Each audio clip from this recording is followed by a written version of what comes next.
आयुष के पापा के लिए लाई थी ये, सिकुड़कर आयुष के नाक का हो गया है। हमारी खूबसूरत साड़ी का तो रंग ही उड़ा दिया। इसीलिए अपनाए सही डिटर्जेंट, 2 डाला का एडवांस फॉर्मूला जो दे कपड़ों को नई चमक और साथ ही सिकुड़ने से बचाए, चले ज्यादा और पैसे बचाए। इसीलिए अब से जो धोए। चुनाव में एनडीए की बम्पर जीत, मोदी 400 पार, राहुल के 15 वोट चोरी हो गए क्या? पंजाब हिमाचल में बारिश वाली तबाही पर पीएम मोदी का वो एक्शन कि इंडी वाले भी क्यों हैरान रह गए, आज इसके बारे में भी आपको बताऊंगा। आज देश के उपराष्ट्रपति के चुनाव के लिए वोटिंग थी। दिन भर वोटिंग हुई, फिर शाम को रिजल्ट भी आ गया। वैसे तो रिजल्ट पहले से ही तय था कि भाई एनडीए का उम्मीदवार जीतेगा। फिर भी कुछ ऐसा हुआ कि राहुल गांधी अपने 15 वोट ढूंढते रह गए कि उनके 15 वोट कहां चले गए, जबकि नरेंद्र मोदी ने जितने वोट सोचे थे उससे कहीं ज्यादा वोट उनके गठबंधन के कैंडिडेट को मिल गए।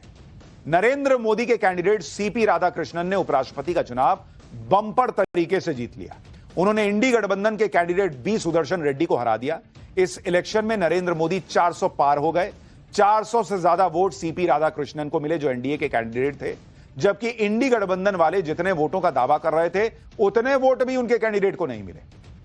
उपराष्ट्रपति चुनाव में इंडी गठबंधन के साथ क्या खेला हो गया यह आपको आगे बताऊंगा, लेकिन साथ में यह भी बताऊंगा कि नरेंद्र मोदी कैसे एक ही काम पर रुकने वाले नहीं हैं। इधर नरेंद्र मोदी ने एनडीए के कैंडिडेट को उपराष्ट्रपति चुनाव में वोट डाला, उधर वो पंजाब हिमाचल के दौरे पर निकल गए जहां पर बाढ़ बारिश से तबाही आई हुई है। जो लोग कह रहे थे कि पीएम तो विदेश के दौरों में व्यस्त है, अफगानिस्तान को मदद भेज रहे हैं, पंजाब को नहीं देख रहे हैं, हिमाचल को मदद नहीं कर रहे हैं, उन सभी की राजनीति को आज नरेंद्र मोदी ने एक झटके में खत्म कर दिया। आज की जबरदस्त राजनीतिक हलचल की एक एक तस्वीर आपको दिखाऊंगा। पहले ट्रेलर देखिए।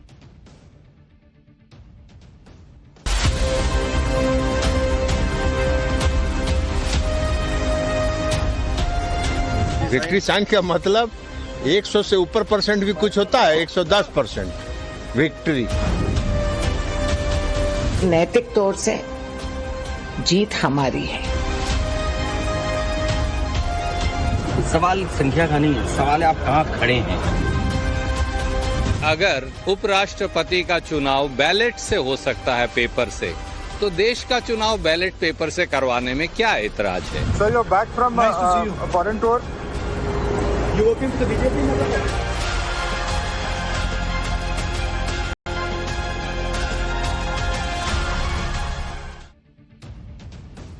इस बार जो उपराष्ट्रपति चुनाव था वो कोई सामान्य चुनाव नहीं था। इंडी वालों ने खूब माहौल बनाया, सुप्रीम कोर्ट के एक पूर्व जज को कैंडिडेट बनाकर उतार दिया। इंडी वाले तो यहां तक दावा करने लगे थे कि वो चुनाव जीत जाएंगे, जबकि सब जानते थे कि नरेंद्र मोदी के नंबर के सामने संसद में इंडी वाले नहीं टिकते। लेकिन इंडी वाले अपने दावे करते रह गए। जब रिजल्ट आया तो इंडी वालों ने अपने जिन नंबर्स का दावा कर रहे थे वो नंबर भी उनको नहीं मिले। उपराष्ट्रपति चुनाव में कुल 767 वोट डाले गए, जिसमें से 15 वोट इनवैलिड करार दिए गए। कुल 752 वैलिड वोटों में से एनडीए कैंडिडेट सीपी राधाकृष्णन को 452 वोट मिले, जबकि इंडी गठबंधन के कैंडिडेट बी सुदर्शन को 300 वोट मिले। इस तरह सीपी राधाकृष्णन ने 152 वोट के अंतर से, मैसिव मार्जिन से उपराष्ट्रपति का चुनाव जीत लिया। उपराष्ट्रपति चुनाव में इंडी गठबंधन के साथ किस तरह खेला हो गया, अब आपको यह भी बताता हूं। राहुल गांधी तो कहेंगे उनका वोट चोरी हो गया क्या, उनके लॉजिक के हिसाब से अगर आप देखिएगा इस चुनाव में क्या हुआ है, जरा इसको देखिए। उपराष्ट्रपति चुनाव, उपराष्ट्रपति का चुनाव जो हुआ उसमें आपको बताता हूं कि किसके साथ क्या हुआ। अब आप देखिए, एनडीए यानी नरेंद्र मोदी के नेतृत्व में जो एनडीए था, इनके लोकसभा में कितने सांसद हैं? इनके लोकसभा सांसद अगर आप देखिएगा तो वो है 293 लोकसभा में एनडीए के। राज्यसभा में कितने सांसद हैं? राज्यसभा में इनके सांसद हैं 134। तो दोनों जोड़ दीजिएगा तो ये कुल कितना बैठा बॉस? ये दोनों मिला के बैठेगा 427।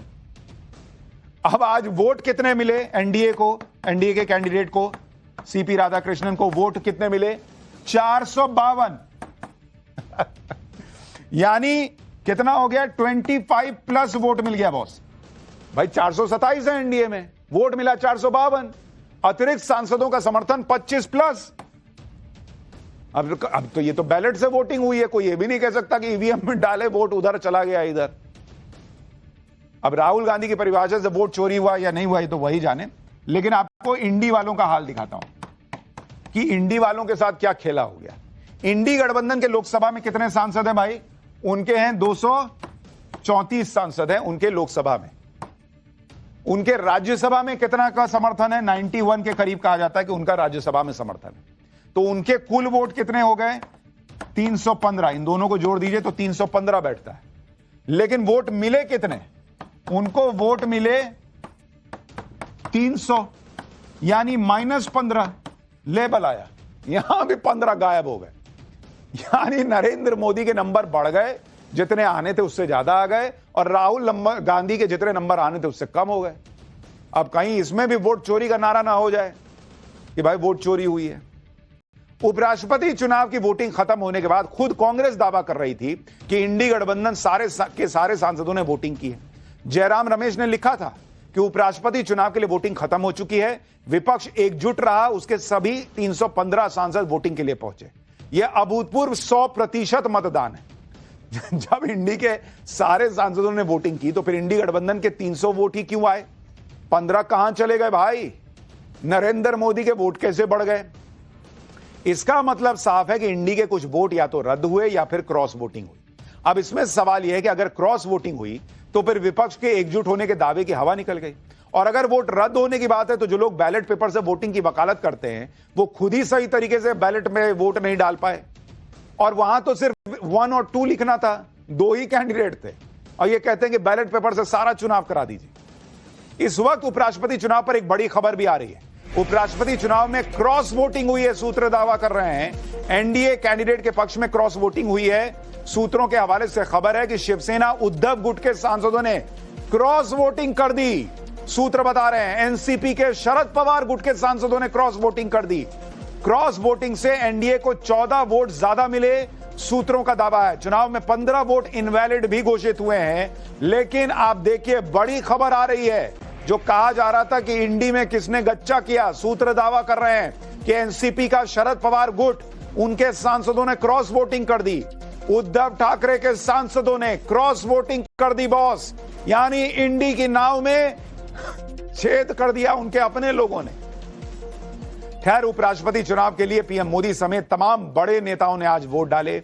अमित शाह, जेपी नड्डा, राजनाथ सिंह, लोकसभा स्पीकर ओम बिड़ला, सभी ने उपराष्ट्रपति चुनाव के लिए आज वोट डाला।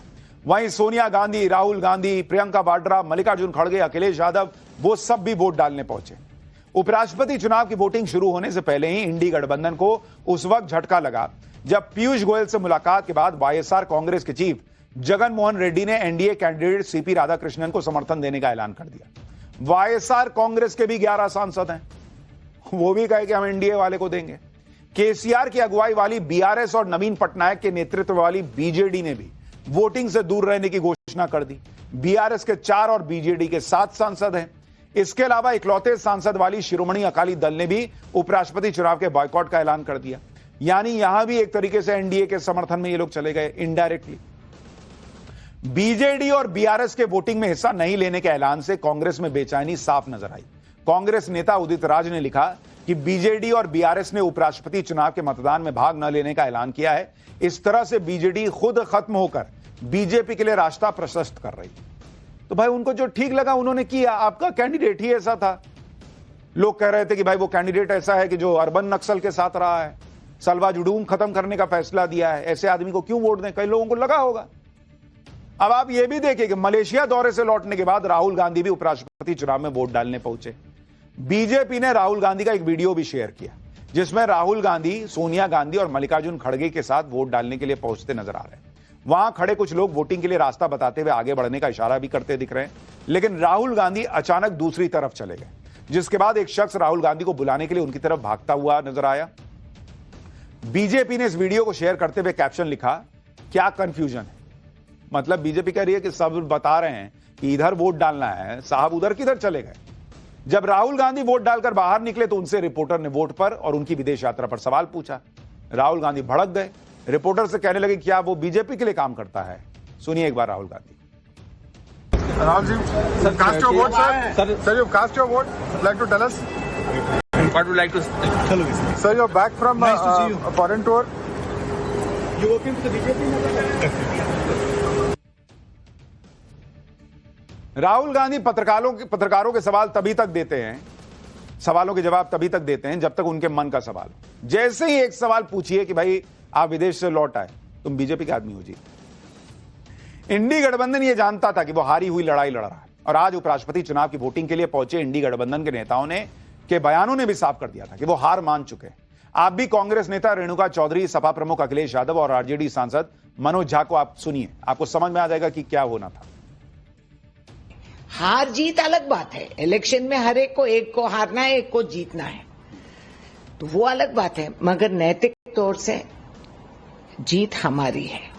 हमारा कैंडिडेट बहुत अच्छा आदमी है, और आज के दिन बीआरएस को शर्म के जैसे मरना, कहीं चुल्लू भर पानी ढूंढ के जाए। नंबर्स नहीं, सवाल ये कि आप संविधान बचाने के लिए, लोकतंत्र बचाने के लिए, और जो कुछ घटनाक्रम है हम उसमें नहीं जाना चाहते हैं, लेकिन अब उपराष्ट्रपति नया होगा, नए के लिए हम लोगों ने वोट डाला है। संघ का विधान चलेगा या संविधान चलेगा, फैसला वहां होना है।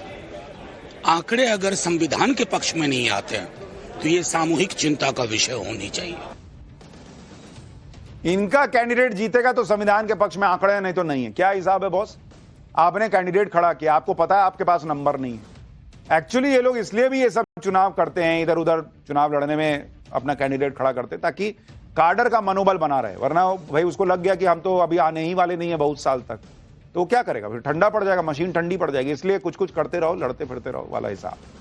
उपराष्ट्रपति चुनाव में सबसे पहला वोट डालकर एनडीए कैंडिडेट की जीत का श्री गणेश करने के बाद पीएम मोदी एक और मुद्दे पर विरोधियों का मुंह बंद करने के मिशन पर निकल गए। पीएम मोदी ने आज बाढ़ प्रभावित हिमाचल प्रदेश और पंजाब का दौरा किया। सबसे पहले हिमाचल प्रदेश पहुंचे, उन्होंने लैंडस्लाइड और बादल फटने की वजह से हुई तबाही का हवाई सर्वे किया। इसके बाद उन्होंने राहत और बचाव के काम में जुटी एनडीआरएफ और एसडीआरएफ की टीम के साथ बैठक की और हादसे से हुए नुकसान की पूरी जानकारी ली। पीएम मोदी ने आपदा से प्रभावित परिवारों से मुलाकात कर उनका दर्द भी सुना। इस दौरान पीएम मोदी ने आपदा में अपने माता पिता को खोने वाली 11 महीने की बच्ची को गोद में भी लिया। हिमाचल प्रदेश के बाद पीएम मोदी ने बाढ़ प्रभावित पंजाब का दौरा किया। पंजाब में भी उन्होंने बाढ़ से हुए नुकसान को जानने के लिए बाढ़ प्रभावित इलाकों का हवाई सर्वे किया। पीएम मोदी ने बाढ़ की सबसे ज्यादा मार झेल रहे गुरदासपुर में रेस्क्यू टीम के साथ बैठक की और बाढ़ पीड़ितों से मुलाकात कर उनका हाल जाना। नरेंद्र मोदी ने न सिर्फ पंजाब हिमाचल का दौरा किया बल्कि केंद्र की तरफ से बड़ी मदद का ऐलान भी कर दिया। पंजाब के लिए 1600 करोड़ की मदद का ऐलान किया गया है, जबकि हिमाचल प्रदेश को 1500 करोड़ की सहायता देने की घोषणा की गई। इसके अलावा बाढ़ और लैंडस्लाइड में मारे गए लोगों के परिवार वालों को 2-2 लाख रुपए की मदद और घायलों के लिए 50,000 की मदद की घोषणा की गई। इतना ही नहीं, बाढ़ और लैंडस्लाइड की वजह से अनाथ हुए बच्चों के लिए पीएम केयर्स फॉर चिल्ड्रन योजना के तहत मदद की जाएगी। किसानों की मदद के लिए पीएम किसान सम्मान निधि की राशि एडवांस में बांटने का ऐलान कर दिया गया है। पीएम आवास योजना के तहत बाढ़ और लैंडस्लाइड की चपेट में आए घरों की मरम्मत भी करवाई जाएगी। समग्र शिक्षा अभियान के तहत स्कूलों की मरम्मत होगी। इसके अलावा बाढ़ और लैंडस्लाइड की वजह से जिन हाईवेज को नुकसान हुआ उनकी मरम्मत करवाई जाएगी। यानी जो लोग ये कहते हैं कि अरे पंजाब में तो अपोजिशन की सरकार है, हिमाचल में अपोजिशन की सरकार है, इसलिए मोदी ध्यान नहीं दे रहे, ध्यान भी दिया और जो एक प्रधानमंत्री का फर्ज है वो भी निभाया कि हां मदद की जाएगी।